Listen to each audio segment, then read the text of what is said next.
Hola, ¿qué tal? Soy Paula Ramírez, doctorante del doctorado en Administración en Universidad y Expro. El día de hoy hablaremos acerca de los estados financieros básicos y análisis de rentabilidad.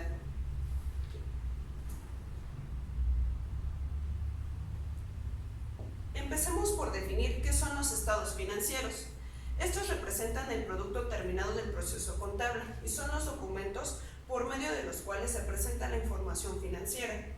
Su objetivo general es proveer información cuantitativa, expresada en unidades monetarias, de una entidad acerca de su posición y operación financiera, del resultado de sus operaciones y de los cambios en su capital contable, y sus recursos o fuentes que son útiles al usuario general en el proceso de toma de decisiones económicas.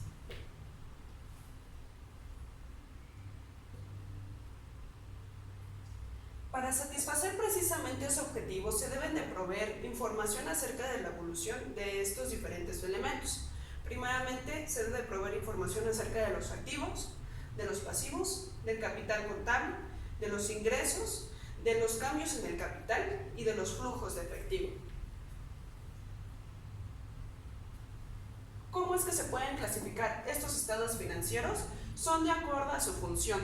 Puede ser de importancia, desde principales o secundarios, por la información que presentan, desde normales o especiales, por la fecha en la que se presentan, dinámicos o estáticos, por la función del grado de la información que proporcionan, ya sea sintéticos o detallados, por la forma en que se presentan, simples o comparativos, o en función de su naturaleza a través de cifras, ya sea de histórico, proyectado o pro forma.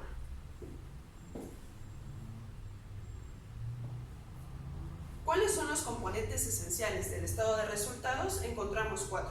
El primero es el balance general o estado de situación o posición financiera. Este muestra la información relativa a una fecha determinada sobre los recursos y obligaciones financieros de una entidad y por consiguiente los activos en orden de su disponibilidad, relevando sus restricciones, los pasivos, atendiendo sus riesgos financieros, así como el patrimonio o capital contable a la fecha correspondiente. Como segundo componente encontramos el estado de resultados para entidades lucrativas o en su caso estado de actividades para entidades con propósitos no lucrativos, que muestra la información relativa al resultado de sus operaciones en un cierto periodo y por ende de los ingresos, costos, gastos, utilidad o pérdida neta o cambio neto en el patrimonio resultante durante ese determinado periodo. Tercer elemento o componente, el estado de variaciones en el capital contable, en el caso de entidades lucrativas, claro, muestra los cambios en la inversión de los accionistas o dueños durante cierto periodo. Cuarto elemento, pues el estado de flujo de efectivo o en su caso el estado de cambios en la situación financiera. Este indica los cambios acerca de los recursos y fuentes de financiamiento de la entidad en determinado periodo.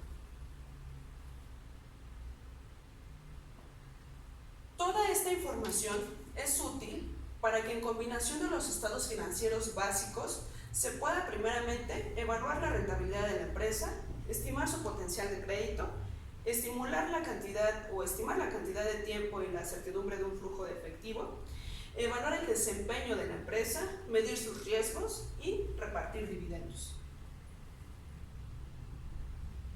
¿Quiénes son los usuarios de los estados financieros? Encontramos desde accionistas, fisco y trabajadores, administradores, banqueros y otros acreedores e inversionistas.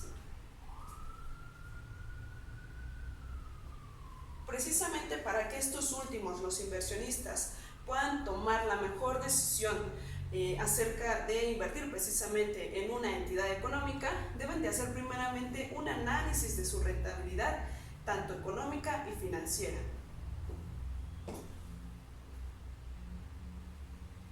¿Qué es lo que se podría evaluar a través de la rentabilidad económica o visualizar? Pues el ratio de rentabilidad económica con el que cuenta la empresa, el beneficio antes de intereses y después de intereses, el famoso BAIDI, el beneficio antes de intereses y de impuestos, el margen de utilidad y la rotación de los activos. Como rentabilidad financiera, los accionistas precisamente deben de vigilar la rentabilidad de los recursos propios, rentabilidad de los recursos ajenos o costo efectivo de la deuda y la rentabilidad financiera global.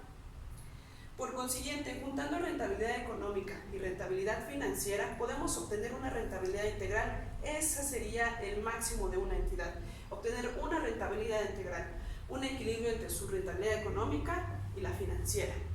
Esto es porque en el caso de las operaciones de ingreso y gasto son contrapartidas de elementos de activo y pasivo.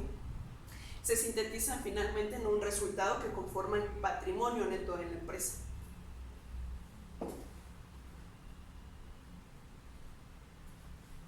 Bueno, compañeros, pues hasta aquí el tema de hoy.